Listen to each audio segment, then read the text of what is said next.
Bonjour à tous, bienvenue. Merci d'être là ce matin pour ce webinaire NeoBrain sur les agents IA et plus spécifiquement autour de Lexi, l'agent qui va nous aider à faire des référentiels de compétences.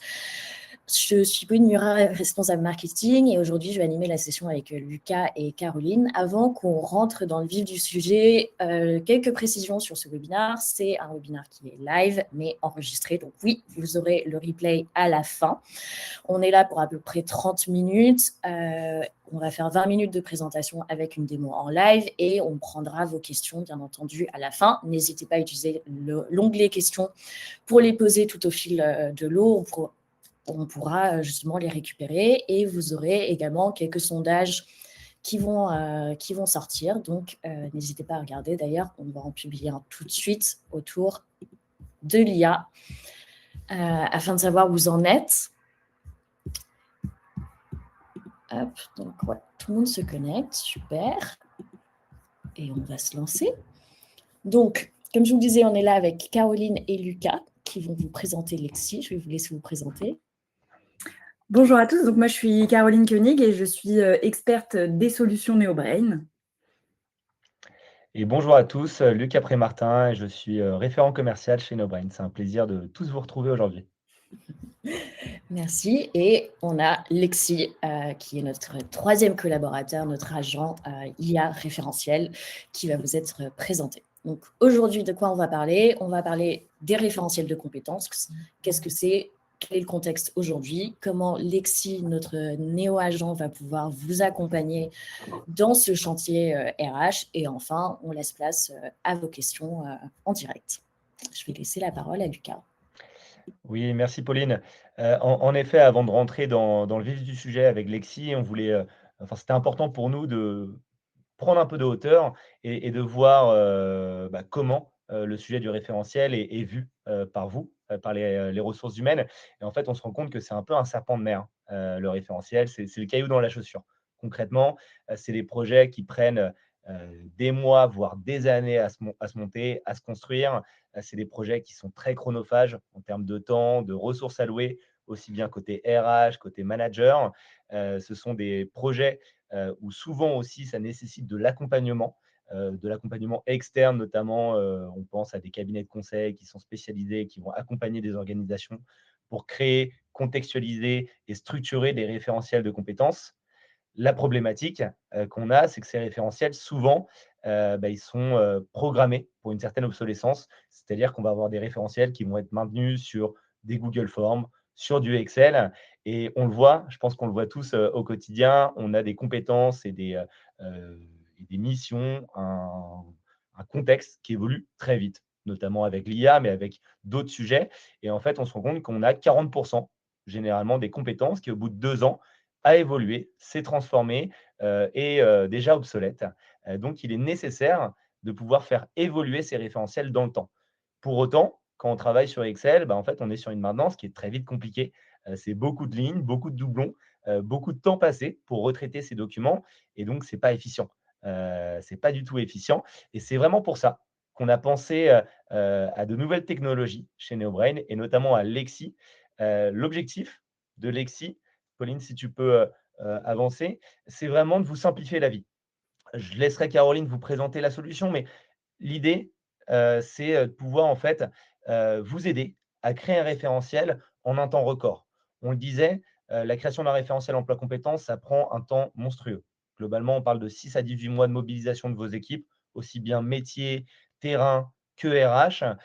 C'est quand on passe par un cabinet, des coûts aussi faramineux, on parle de plus de 50 000 € de mission de consulting et on le disait, c'est un livrable qui est figé dès le jour 1. L'idée, c'est que chez NeoBrain, depuis 8 ans, on travaille sur ces sujets de compétences et on a vu en fait toutes ces problématiques chez nos clients et on s'est dit, on va mettre à disposition de nos clients un agent IA qui va se baser sur l'ensemble de notre donnée et sur d'autres éléments pour vous permettre de créer un référentiel en un temps record. On parle de 6 semaines de déploiement.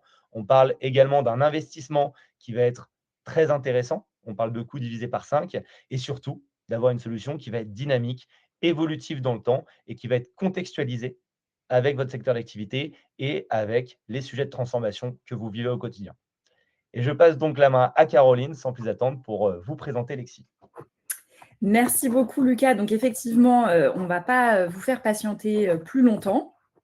L'idée, c'est de vous montrer concrètement comment fonctionne Lexi et voir à quel point c'est simple de créer un référentiel et surtout de mettre le pied à l'étrier et d'avoir une structuration, une première base pour ensuite avoir un workflow, le tout dans un même et seul et même outil. Donc là, on va commencer par la configuration de Lexi pour pouvoir avoir donc notre fameux référentiel emploi-compétences. Donc, tout simplement, j'ai deux possibilités, la génération directement d'un nouveau référentiel ou bien l'import d'un référentiel existant si j'ai déjà un référentiel et que je suis vraiment dans une démarche plutôt d'amélioration. Je viens sélectionner mon référentiel. Là, la seule chose qu'on va demander en entrée, le minimum requis, c'est une ligne égale un emploi. Donc là, on vous demande votre référentiel emploi. On peut évidemment l'enrichir de certaines données comme les missions, les familles de métiers, ce genre de choses qui vont ensuite nous aider pour vraiment la structuration globale et la marge d'après. Mais dans un premier temps, la seule chose qu'on vous demande, c'est une ligne égale un emploi. Il va être capable d'analyser s'il y a des erreurs, s'il y a des doublons, s'il y a des lignes qui ne sont pas valides. Et ensuite, on va venir le paramétrer. On va lui dire combien de niveaux de compétences on souhaite sur une échelle de 3 à 5. On va lui dire quelle pondération hard soft skills on souhaite. On peut laisser l'agent définir pour chaque emploi parce qu'on peut considérer, et l'IA va considérer qu'il y a des emplois pour lesquels la pondération va peut-être être plus en faveur des soft skills ou en faveur des hard skills. On a également la possibilité de le faire à la main. Nous, on recommande toujours d'avoir une pondération, si on doit le faire manuellement, de 70% de hard skills, 30% de soft skills, mais vous pouvez tout à fait paramétrer cette fonctionnalité. Ensuite, on va définir le nombre de compétences que l'on souhaite par emploi. Encore une fois, nous, on recommande d'en avoir entre 10 et 20, mais si pour X raisons, vous avez besoin d'avoir 40 compétences par emploi, c'est tout à fait possible de le demander à Lexi. Sur la page suivante, assez naturellement, de manière totalement automatique, l'outil va avoir une synthèse qui va récupérer, en fait, grâce à l'URL de votre entreprise. Vous voyez un écran vert vide, c'est le cas pour tout le monde ou... Parce que ça veut dire que je...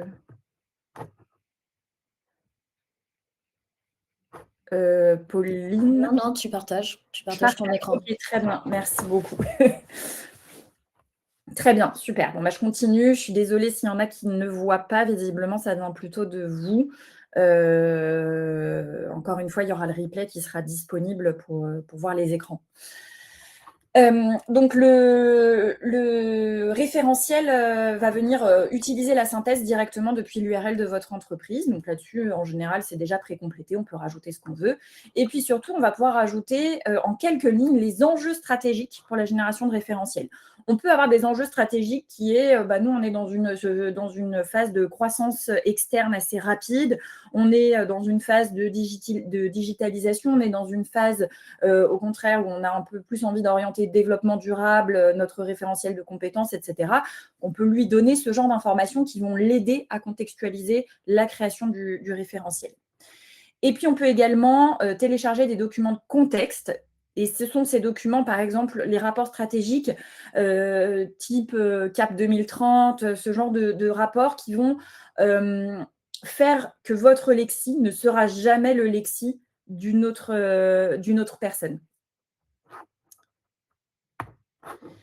Vous avez un récapitulatif avec à tout moment la possibilité de retourner aux écrans précédents avant de lancer. Et puis, si je lance la configuration, eh bien, Lexi va se mettre à fonctionner en fait en arrière-plan pour la génération du référentiel emploi-compétences. Ça prend plusieurs minutes voire quelques heures en fonction de la volumétrie. Donc là, je ne vais pas pouvoir vous montrer tout de suite en live le résultat, mais je vais vous le montrer tout simplement sur une autre organisation dans laquelle on a intégré le même référentiel que ce que je viens de vous montrer. Et donc, on arrive sur une page de résultats où je vais retrouver dans mes jobs, dans mes emplois, l'ensemble des compétences ainsi que des niveaux suggérés. Je vais avoir également des tendances du marché qui vont m'être proposées. Donc là, on voit que ça a fonctionné. J'ai bien mon référentiel emploi-compétences. Et puis, on va aller voir parce qu'en fait, l'IA, encore une fois, on est sur une première version. On est sur une version générée par l'IA, on n'est pas sur une version définitive. Ça serait vraiment très présomptueux de notre part de se dire que là, vous avez un référentiel auquel il ne faut rien toucher. Vous avez évidemment la main et on va le voir par la suite. Mais vous allez voir que même l'IA est capable de faire sa propre autocritique. Donc, vous avez ici le Health Score qui est de 78%, donc on est plutôt pas mal. Sur l'analyse des familles d'emploi, donc on voit qu'on a une bonne couverture des familles métiers. On pourrait aller un petit peu plus loin parce qu'on a une famille qui n'est pas considérée comme conforme. Sur les emplois et compétences, eh bien, les compétences sont trop granulaires. Alors ça, il va forcément nous le dire quand on est sur des petites volumétries parce que l'analyse est faite pour être sur des grosses volumétries plus normales, on va dire, quand on les retrouve dans les entreprises. Nous, on fait des démos avec une vingtaine d'emplois et effectivement, du coup, on va souvent considérer que c'est trop granulaire, mais ça ne serait pas le cas si on était sur une volumétrie un petit peu plus classique. Et puis, il va me dire, en fait, là, il y a 15 emplois pour lesquels j'aimerais bien que tu fasses une session de validation parce que je trouve qu'il n'y a peut-être pas assez de transversalité et puis ça serait quand même bien que quelqu'un jette un œil. Et puis, on va analyser les compétences en tant que telles, où là, on me dit, a priori, sur les compétences digitales, green, IA, sur la longueur des libellés, tu es plutôt bien, tu es à 90%, donc tu as un score global de 78%, ce qui est quand même un état de santé du référentiel plutôt très bon.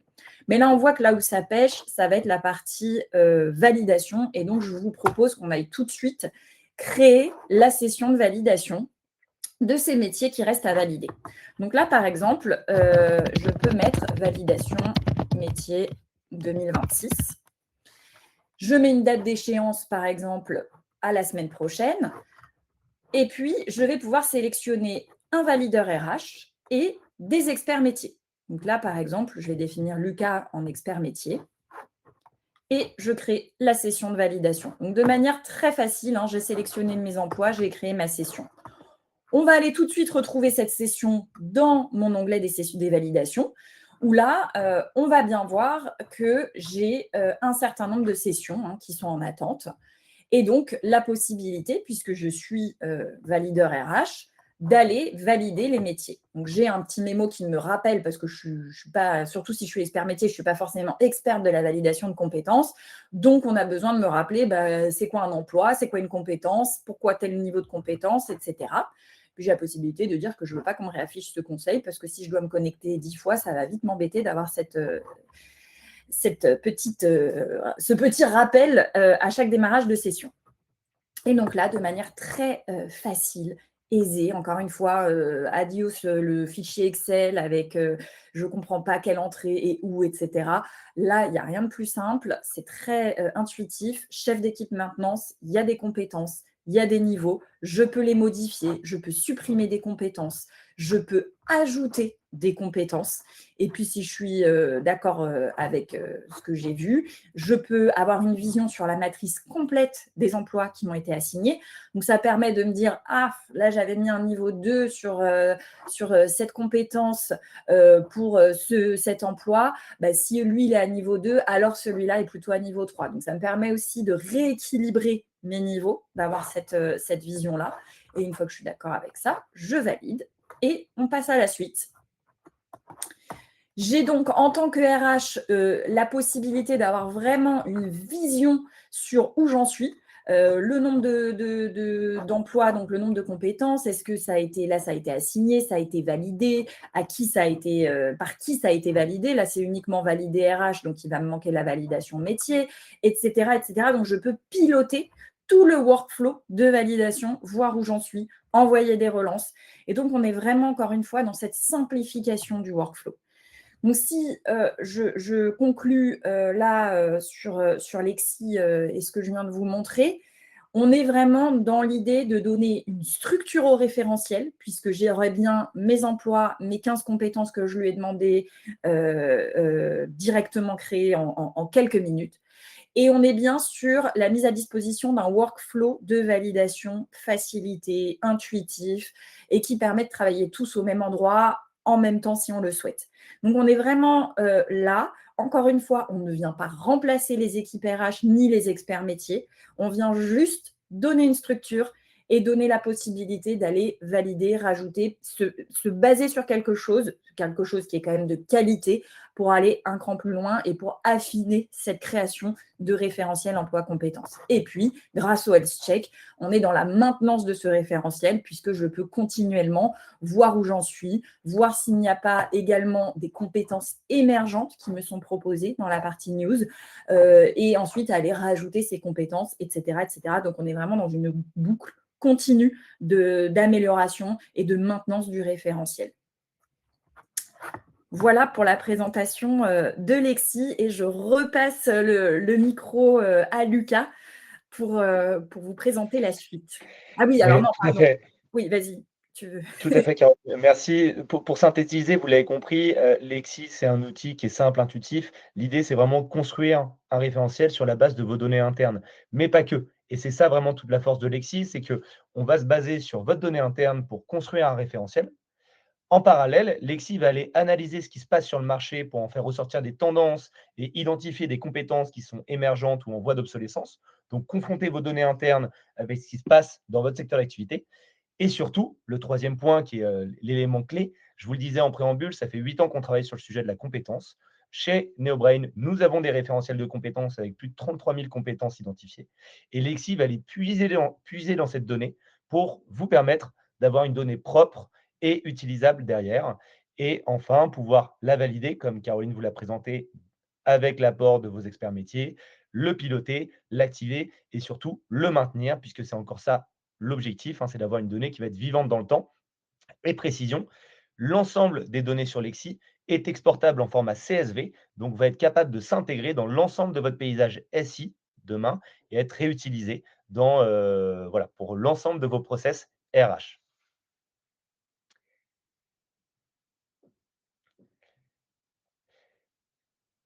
En finalité, pourquoi, Lexi fonctionne et qu'est-ce qui fait la force du coup de Lexi? C'est déjà cette expertise éprouvée. Je vous en parlais, hein, plus de 200 projets que nous avons menés chez NeoBrain en 8 ans, une méthodologie terrain que nous avons, montée, construit avec nos clients et qu'on continue d'alimenter au quotidien avec le retour de nos clients, qu'on a industrialisé dans un agent IA, Lexi, pour vous permettre de gagner du temps, de gagner de l'argent et de aussi gagner de la surcharge mentale, sur ces projets. Une plateforme qui est agnostique, qui va s'intégrer avec l'ensemble de votre paysage SI, j'en parlais, et surtout, voilà, des insights actionnables, des suggestions d'actions correctives, de maintenance et une gouvernance compétence qui est continue. Et on ne passe plus du caillou dans la chaussure, mais vraiment d'une chaussure qui est sans caillou et qui permet de pouvoir construire une stratégie RH sur une donnée propre et vivante. Merci Lucas. Donc, en effet, on a eu la présentation de Lexi, de cet outil. N'hésitez pas à nous le dire si vous souhaitez donc prendre rendez-vous pour une démo. Vous avez un lien tout de suite ou simplement en parler un peu plus avec nos experts Lucas et Caroline. Vous avez un CTA qui vient de s'afficher sur la scène. En effet, on vous propose une offre de lancement. Et je vois qu'on a quelques questions, notamment une de Joël. Est-ce que cet outil peut être utilisé indépendamment de toute autre application que NeoBrain? Oui, tout à fait, Joël, c'est exactement ce que disait. J'ai vu que vous aviez écrit la question à peu près au moment où Lucas arrivait sur cette notion. C'est un outil qui est totalement agnostique de tout SIRH. Donc, tout à fait, vous avez la possibilité ensuite, avec les données, d'en faire absolument ce que vous voulez. Super. Et Ingrid, si on a déjà un référentiel mis en place dans la plateforme NeoBrain, comment peut-on utiliser Lexi pour le mettre à jour? Eh bien, tout simplement, vous avez la possibilité d'exporter le référentiel pour pouvoir ensuite le faire tourner dans Lexi. Je ne sais pas si vous étiez là au démarrage où on voyait justement qu'on a la possibilité de créer un référentiel, mais aussi la possibilité d'importer un référentiel existant pour avoir des suggestions de mise à jour du référentiel. Super. Et Hop, je l'affiche. On a également une question de Louis. Avons-nous un nombre limité de collaborateurs qui peuvent travailler en même temps sur le même référentiel? Alors, Louis, non, il n'y a pas de nombre limité. Vous avez bien vu que le workflow est très structuré, donc on a bien un valideur RH, des experts métiers. Vous pouvez avoir autant d'experts métiers que vous le voulez, mais il y a toujours un valideur RH à la fin qui a le dernier mot et ça permet justement d'éviter d'avoir cet aspect, d'avoir des doublons, d'avoir de plusieurs personnes qui travaillent sans qu'on sache qui a fait quoi. Donc, on a autant d'experts métiers qu'on le souhaite si besoin. Encore une fois, nous, on va avoir des recommandations et ça, on en parlera avec vous par la suite. Mais ensuite, on a un seul valideur. Mais il n'empêche qu'on peut avoir aussi autant de valideurs RH qu'on le souhaite, non pas par compétence, mais qui ont accès à la plateforme. Parfait. N'hésitez pas si vous avez d'autres questions. Il nous reste encore quelques minutes. Ok, ça a l'air bon. On vous propose également, si vous voulez aller plus loin et en savoir un peu plus sur l'IA et les agents côté RH, il y a un guide que vous pouvez télécharger que je viens de mettre en avant. Et à nouveau, si vous voulez prendre rendez-vous, n'hésitez pas. Hop. Vous allez recevoir donc l'enregistrement et n'hésitez pas à nous demander plus d'informations par la suite. Merci à tous. Merci. Merci à tous.